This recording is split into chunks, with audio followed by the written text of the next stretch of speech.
Hello, this is Mike Young here, and welcome to the first ever cow video report. It's on my session, Move Over Tony Blair.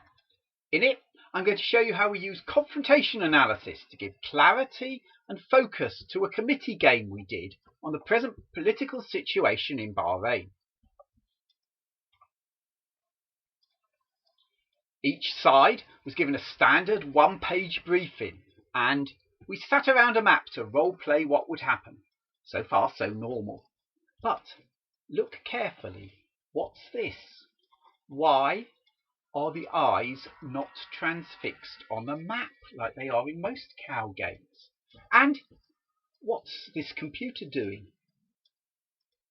Looking at it from a different angle shows it all. Yes, there is a computer in action, but it's not just running a PowerPoint. It's actually doing some work. And what's it being used for? It's mapping the progress of the discussions, and it's providing that clarity and focus I was talking about.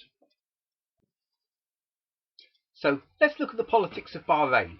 Then I'll show you how we can encapsulate everything going on onto that single computer screen. Firstly, John Salt and Wayne Thomas played the present Bahrainian government under the king and the Al Khalifa family. They're Sunni Arabs, like the Saudis in about 40% of the population, but are said to be more relaxed and tolerant than the Saudis. Secondly, Rob Cooper played the Shia parties, representing two entities, Al-Wafaq, the political opposition party, and their supporters, the Iranian government. The Shia are a majority in Bahrain.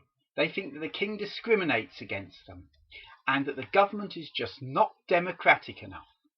2 years ago, they led many violent demonstrations against the king.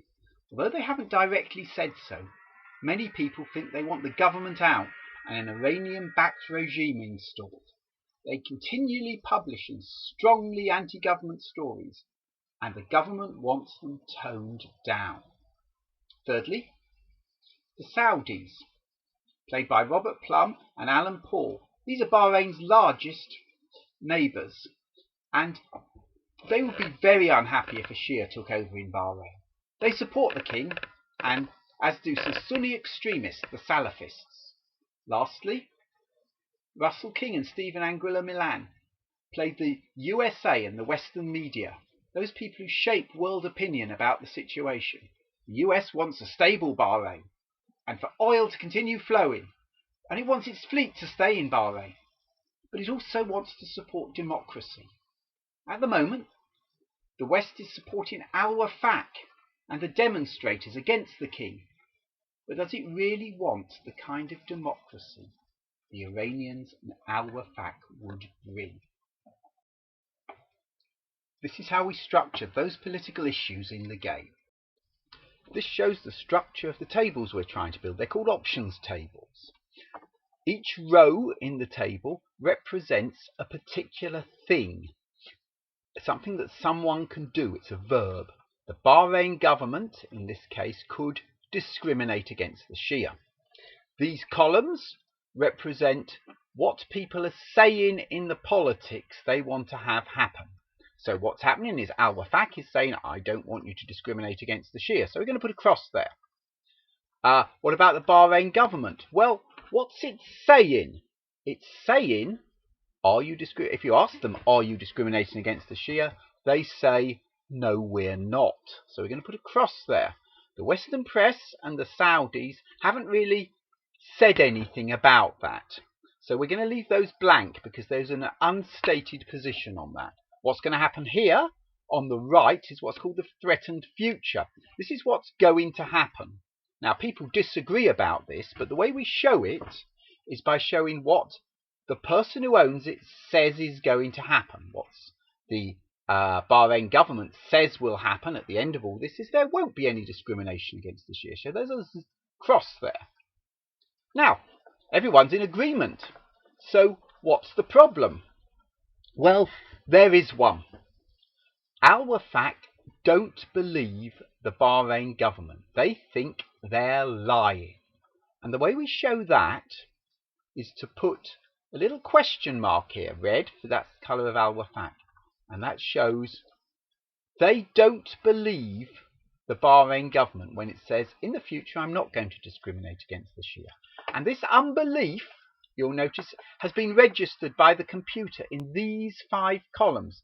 These represent the 5 possible generic dilemmas that can happen.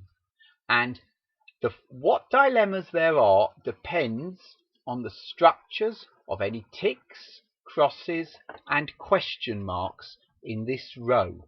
So here we have a trust dilemma. Here's the next dilemma. Al Wafaq publishing anti-government stories. They're saying, I want that to happen. So we put a tick there. Al Wafaq that is going to happen in the future. But the Bahrain government is saying, please don't publish these anti-government stories. I don't want that to happen. It's inflaming people.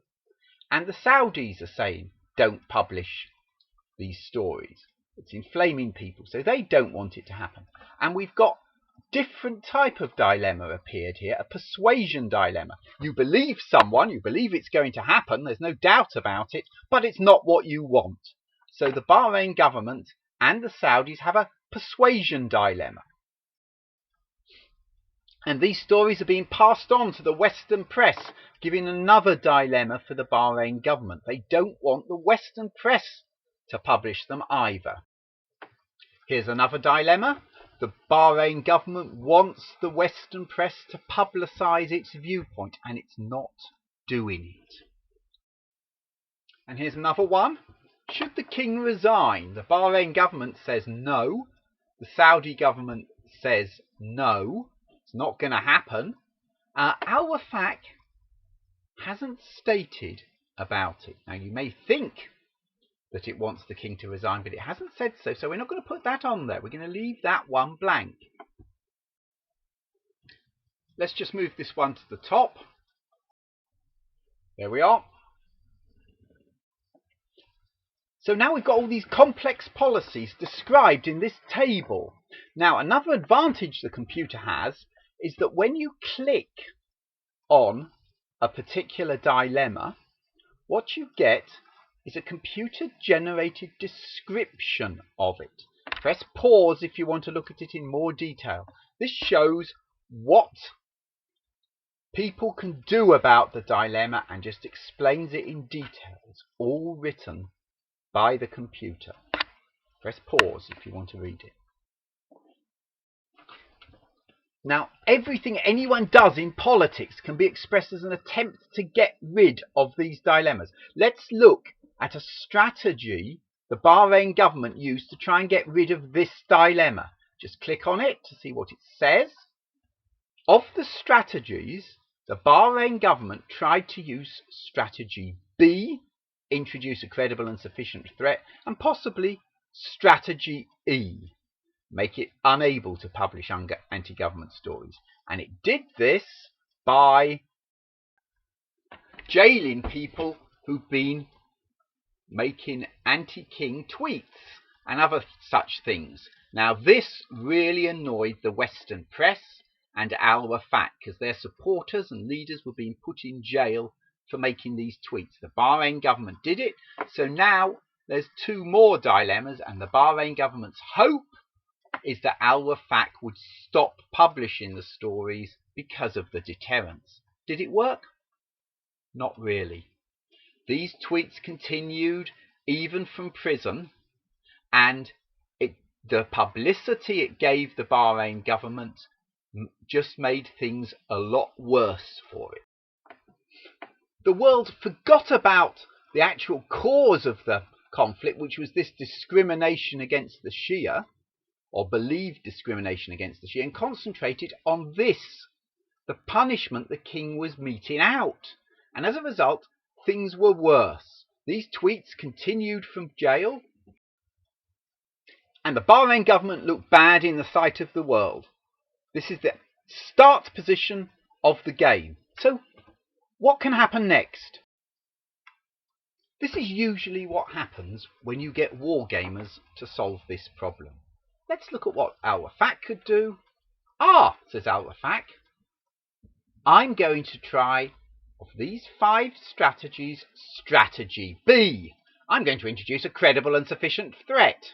I'm going to organise a protest.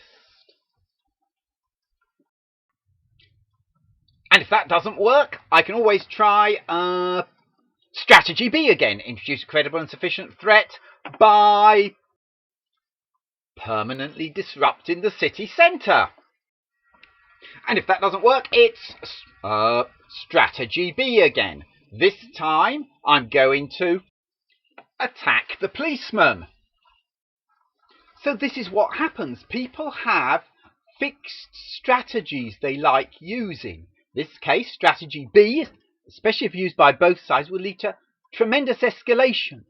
But there are other strategies. You could try A, B, C, D, or E.